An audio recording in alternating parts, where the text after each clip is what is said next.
अच्छा, वंश में कल हम मानसिंह पढ़ रहे थे तो मानसिंह के विजय अभियान बता दिए थे, कहाँ कहाँ युद्ध करने गया था, सारी चीजें आ गई थी।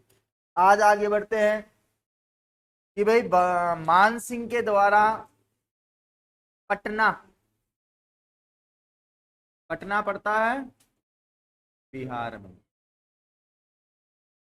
कहते हैं कि जब अकबर ने मानसिंह की नियुक्ति कहाँ पे की, बिहार में, तो बिहार में रहते हुए इसने भवानी शंकर का मंदिर बनवाया था पटना में, ध्यान रखना। कौन सा मंदिर बनवाया था? भवानी शंकर का मंदिर बनवाया।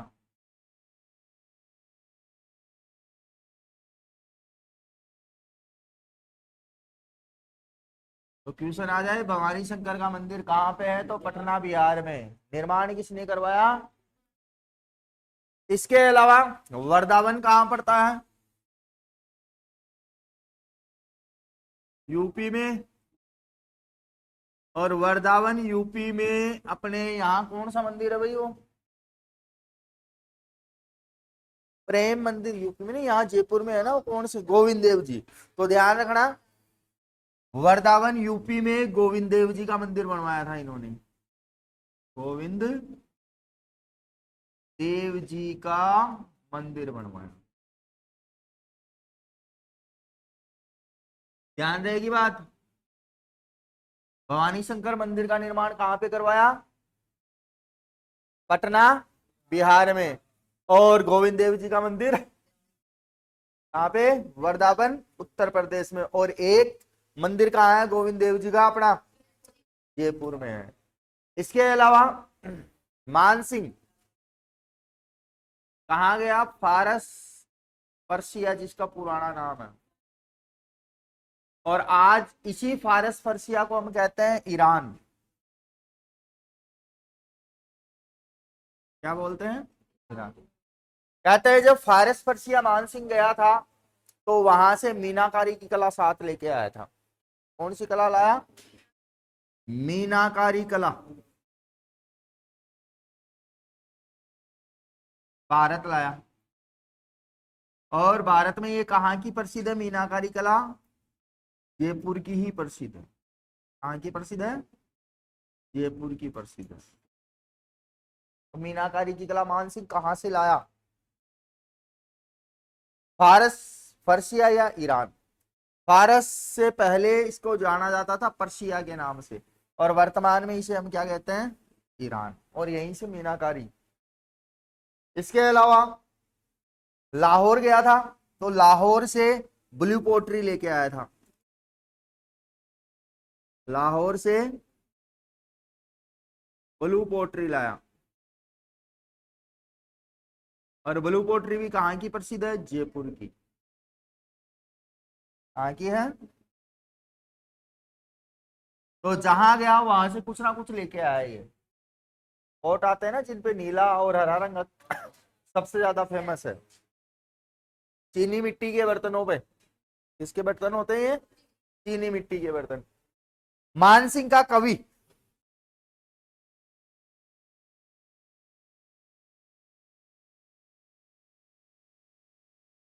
कवि था या दरबारी कवि था हाया बारहट।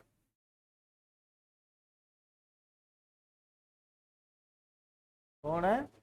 हाया बारहट। मानसिंह से संबंधित ग्रंथ कौन कौन से हैं जिनमें मानसिंह की जानकारी मिलती है? तो पहला ग्रंथ है मान प्रकाश। कौन सा? मान प्रकाश।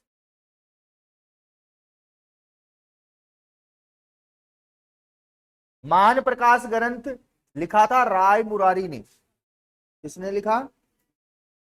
राय मुरारी के द्वारा।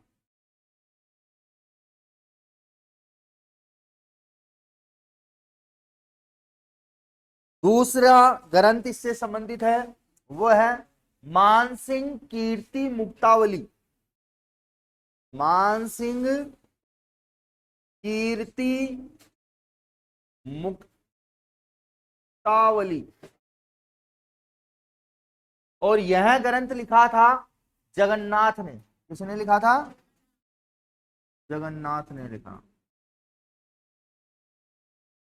रचनाकार ध्यान रखना, सीधा सीधा क्वेश्चन आता है एग्जाम में कि भाई फलाना ग्रंथ किसके द्वारा लिखा गया। जैसे मैं अभी क्वेश्चन करूं, मान प्रकाश किसकी रचना है, क्वेश्चन इतना सा ही देगा और 4 ऑप्शन देगा। 4 ऑप्शन में से आपको देखना है राय मुरारी के द्वारा लिखा गया है। ठीक है। इसके अलावा हमें और भी ग्रंथ मिलते हैं, जैसे राग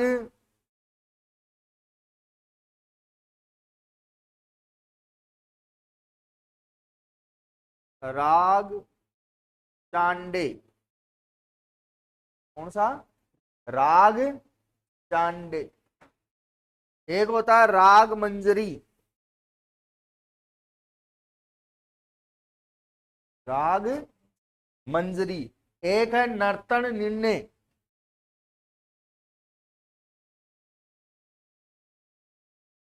और ये तीनों लिखे थे पुंडरीक विट्ठल ने। पुंडरीक विट्ठल।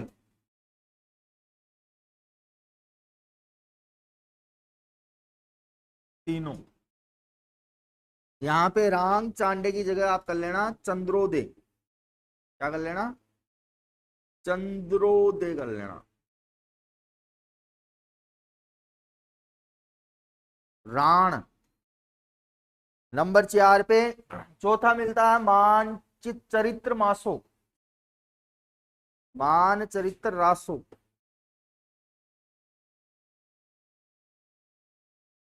और ये ग्रंथ लिखा था भाई अपने कवि नरोत्तम, कवि नरोत्तम। इन सभी ग्रंथों से हमें किसकी जानकारी मिलती है? मान सिंह के बारे में। मान प्रकाश राय मुरारी ने लिखा, मान सिंह कीर्ति मुक्तावली जगन्नाथ ने लिखी, राण चंद्रोदय, राग मंजरी, नर्तन निर्णय, ये सारे तीनों ग्रंथ लिखे पुंडरीक विट्ठल ने। और मान चरित्र रासो ये किसके द्वारा लिखा गया? कवि नरोत्तम के द्वारा लिखा गया। तो हमें मान सिंह से संबंधित जानकारी जो मिलती है वो इन ग्रंथों से मिलती है। आई बात समझ में? इसके अलावा इसकी पत्नी मान सिंह की, तो मान सिंह की पत्नी थी कनकावती। कौन? कनकावती। और इसी कनकावती ने अपने पुत्र जगत सिंह की याद में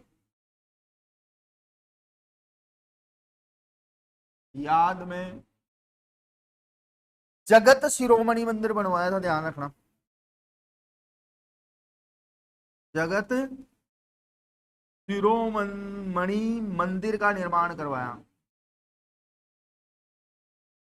अब बात आती है कि ये कहां बनवाया, तो ये आमेर में है। कहां पे है? आमेर में। जगत शिरोमणि मंदिर कहां पे स्थित है? आमेर में। अब कहते हैं कि इस मंदिर के अंतर्गत वही मूर्ति है जिसकी पूजा मीराबाई करती थी, क्योंकि ये क्या है? कृष्ण मंदिर है। क्या है? कृष्ण मंदिर। और इस मंदिर में वही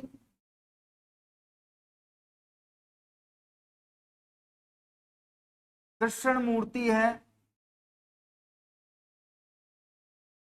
जिसकी पूजा मीराबाई करती थी,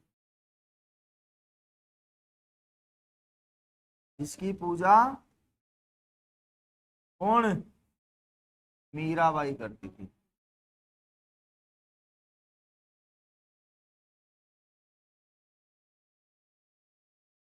अब बात आती है ये मूर्ति लाके कौन दिया, तो देखो 1568 के आसपास अकबर के साथ मानसिंह गया था चित्तौड़ पे आक्रमण करने, उदय सिंह के समय, जब साका हुआ था तीसरा साका। उस समय चित्तौड़ दुर्ग को जीतने के बाद में उस चित्तौड़ दुर्ग में जो कृष्ण मूर्ति थी वो मूर्ति कहां लेके आए थे? जयपुर लेके आए थे। और इधर जो इसका पुत्र था जगत सिंह, ये युद्ध में मारा गया था बंगाल या बिहार अभियान के दौरान। तब उसकी याद में उस मूर्ति को लेकर मंदिर बना, उसका नाम था जगत शिरोमणि मंदिर। तो ध्यान रखना, ये कृष्ण मूर्ति चित्तौड़ अभियान से मानसिंह लेके आया था, अभियान से मानसिंह लाया।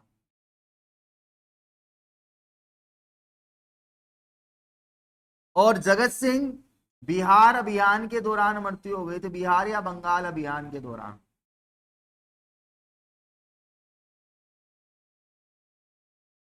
मृत्यु, तो मृत्यु होने के बाद में इसकी याद में ये मंदिर बनाया था, मान सिंह की पत्नी और जगत सिंह की मम्मी कनकावती। आई बात समझ? इसके अलावा आगे बढ़े तो ध्यान रखना कि भाई मान सिंह के दो पुत्र थे, एक तो जगत सिंह और दूसरा भाव सिंह। इसकी तो मृत्यु हो गई थी, उधर बताया मैंने, और इसकी मृत्यु 1599 में बंगाल अभियान में।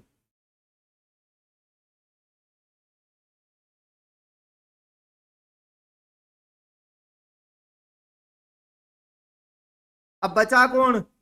भाव सिंह। तो भाव सिंह क्या बना? मान सिंह का उत्तराधिकारी, मान सिंह का उत्तराधिकारी बना था। रहेगी बात याद। इसके अलावा कहते हैं कि स्वतंत्र युद्धों का विजेता है मान सिंह।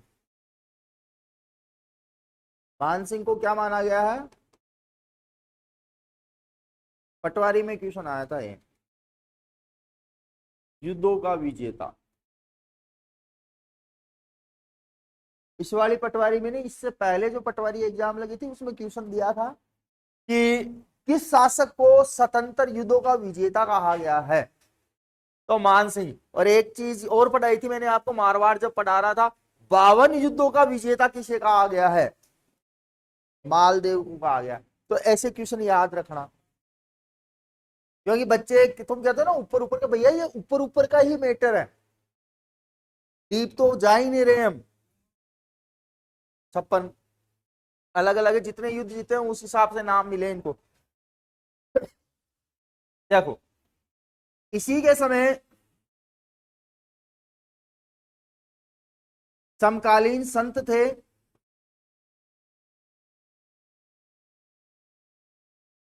संत दादू दयाल। कौन थे?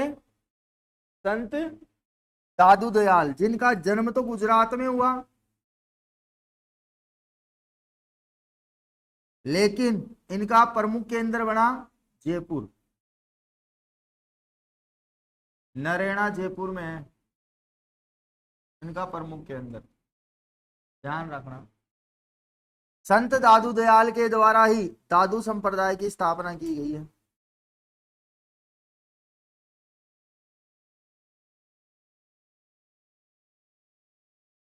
आई बात समझ में?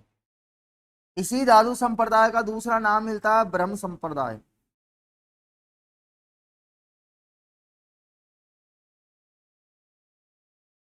आई बात समझ में? तो ये था मानसिंह, मानसिंह के इतिहास की कुछ अन्य जुड़ी हुई बातें अब उतार लो।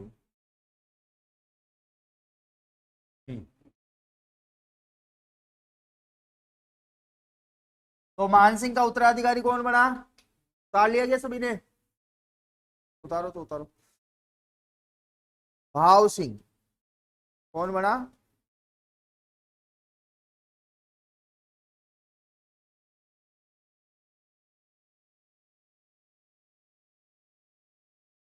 देखो आगे देखो कि भाई भाव सिंह आता है मान सिंह की मृत्यु के बाद में, 1614 ईस्वी में शासक बनता है, क्योंकि जगत सिंह मर चुका था 1599 के बंगाल अभियान के दौरान। तो इसका शासन काल रहा 1614 ईस्वी से 1621 ईस्वी तक, 7 साल के आसपास। देखो ज्यादा कुछ नहीं है, ये 1621 ईस्वी में निसंतान मर जाता है,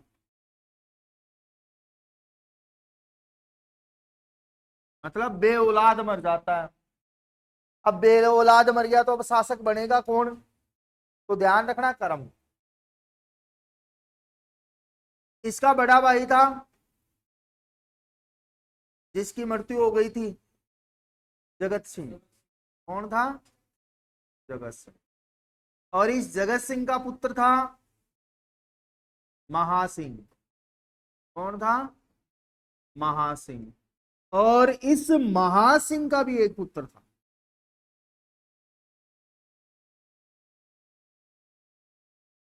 जय सिंह, जिसे हम प्रथम कहते हैं। और अब ये शासक बनेगा। अब ये किसका उत्तराधिकारी है, कोई बता सकता है मेरे को? भाव सिंह का उत्तराधिकारी बना, क्योंकि उसके कोई पुत्र नहीं था। तब जगत सिंह का पोता कौन?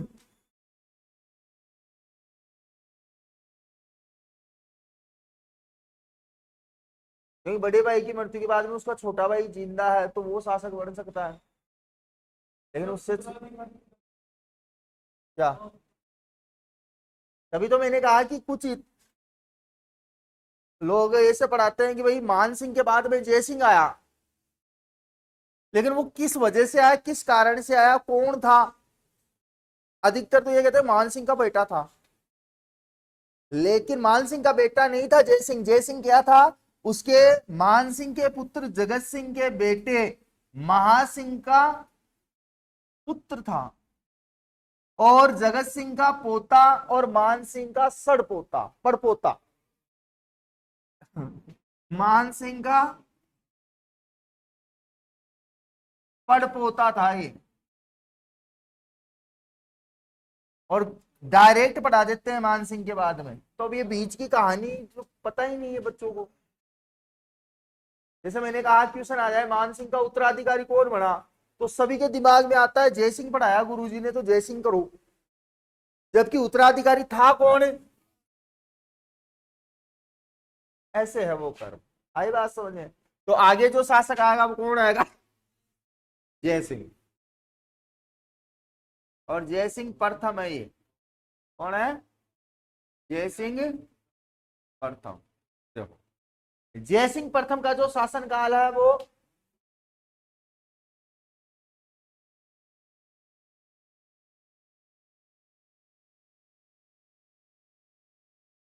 1621 से लेके 1667। कब से कब तक? 1621 से लेकर 1667। पिता थे इसके महासिंह। कौन थे? महासिंह। जबकि मम्मी का नाम था दमयंती।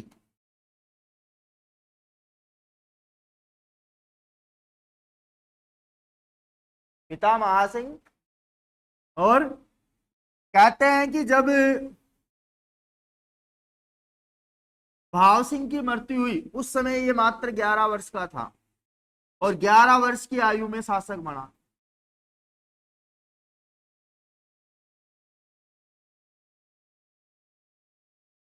तो मैंने क्या कहा था, इतिहास के पन्नों को जब आप खंगालोगे तो एक चीज पाओगे कि जो जितनी कम उम्र में शासक बना है उसका उतना ही बड़ा इतिहास है। आई बात समझ में? तो इनका भी कुछ इतिहास है। जैसे सबसे पहले कि भाई ये 3 मुगल शासकों के समकालीन था। मुगल शासकों के समकालीन। भाई 11 वर्ष में बना तो 3 के अकॉर्डिंग रहेगा ही। देखो कौन कौन। अकबर की मृत्यु हो गई थी 1605 में, और मान सिंह 1614 में मरा, और यह शासक कब बन रहा है? 1621 में। तो अकबर तो गया। तो अकबर के बाद में शासक कौन?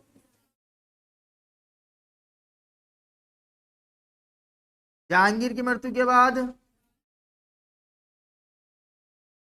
और शाहजहां की मृत्यु के बाद। तो इन तीनों के नीचे काम किया था, या इन तीनों के समकालीन जयपुर का क्या था? शासक था, क्योंकि भारमल पहले अधीनता स्वीकार कर चुका था। सबसे पहले कहते हैं कि भाई इसने पहली बार 1623 ईस्वी में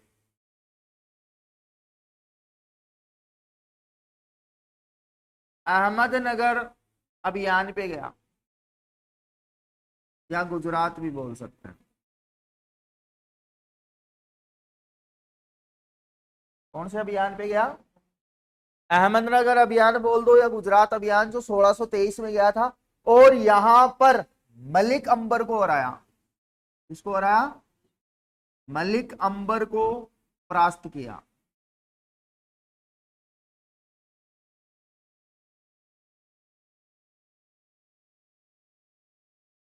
अब इस समय कौन है? तो इसको भेजा था इस समय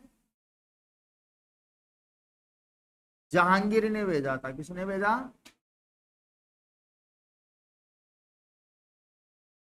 अहमदनगर अभियान के तहत। इसके बाद में 1629 में शाहजहां शासक बना, क्योंकि 1627 में जहांगीर की क्या हो गई थी? मृत्यु हो गई थी। 1605 में अकबर मरा, देखो क्रम याद रखो। 1530 में बाबर मरा, फिर बाबर का बेटा हुमायूं 1556 में मरा, 1605 में अकबर मरा, फिर अकबर के बाद जहांगीर 1627 में मरा, और उसके बाद में फिर शासक कौन बना? शाहजहां। तो अब 1629 में कौन आ गया? शाहजहां। और शाहजहां ने इसे उज्बेकों का दमन करने के लिए भेजा। शाहजहां ने उत्तर पश्चिमी प्रांतों में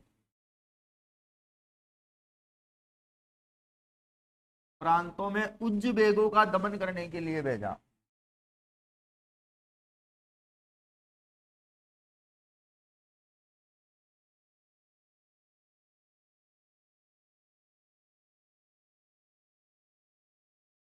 तो मेरा एक क्वेश्चन है, ये वर्ड मैंने पढ़ाया था आपको, क्वेश्चन सुनना।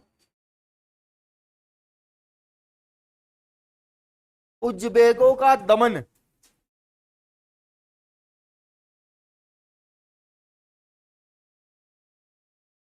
मारवाड़ क्षेत्र में किस शासक के द्वारा किया गया, जिसके ऊपर उसे जालंधर बादशाह की उपाधि मिली थी?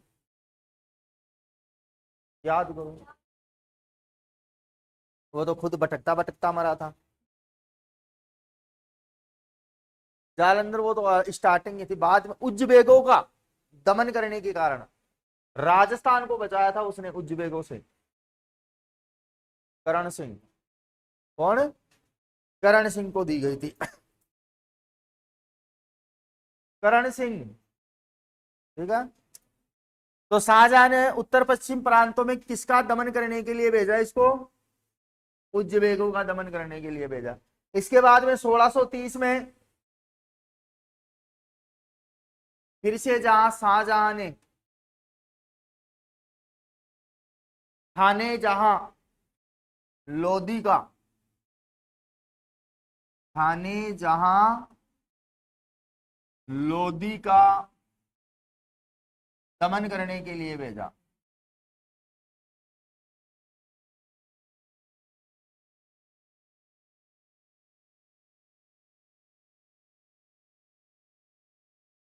तीस। इसके बाद में फिर से 1638। इसकी सेवा से खुश हुआ शाहजहां। कौन? शाहजहां। तो शाहजहां ने जय सिंह को मिर्जा की उपाधि दी, मिर्जा राजा की, ध्यान रखना।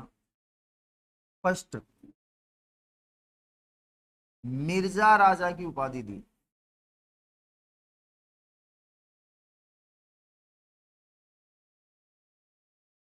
और उपाधियां कब दी जाती थी किसी राजा के द्वारा दूसरे राजा को? जब वो उसकी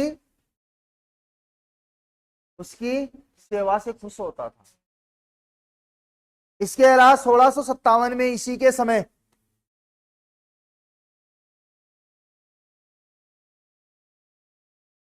मुगलों में उत्तराधिकारी युद्ध हुआ।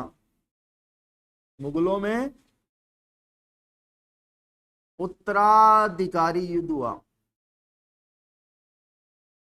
अब मेरा क्वेश्चन सुन लेना, जोधपुर में मुगलों के उत्तराधिकारी युद्ध के समय शासक कौन था? जसवंत सिंह, शाबाश। और बीकानेर में कौन था? है? कल्याणमल तो नहीं। और मेवाड़ में कौन था उत्तराधिकारी युद्ध के समय? राज सिंह। कौन था?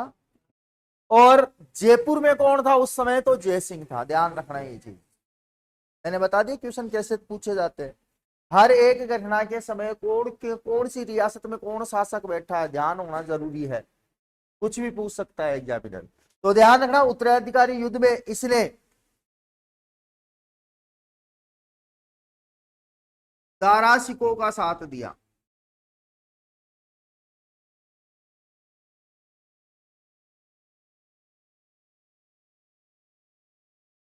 लेकिन औरंगजेब था सामने। उत्तराधिकारी युद्ध जीत गया वो। अब जीत गया तो भाई करे क्या? जैसे जसवंत सिंह ने अधीनता स्वीकार की, वैसे फिर इसने भी औरंगजेब की अधीनता स्वीकार करनी। तो ध्यान रखना कि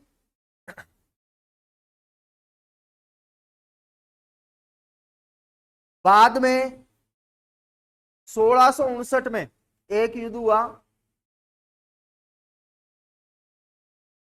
ये युद्ध तो जाना जाता है बहादुरगढ़ युद्ध। ठीक है, जिसमें औरंगजेब विजय हुआ। अब ये जान गया कि भाई अपने औरंगजेब को नहीं हरा सकते। तो जब दोबारा दोराई का युद्ध हुआ, तो इस युद्ध में दारा शिकोह था सामने, वही दोबारा से हो रहा है युद्ध। और एक तरफ औरंगजेब। पहले युद्ध में किसका साथ दिया? दारा शिकोह को। अब ये देखा कि भाई ऐसे बात नहीं बनेगी, औरंगजेब ताकतवर है, तो साथ औरंगजेब का दिया। जय सिंह ने इसका साथ दिया। और इस युद्ध में भी कौन विजय हुआ?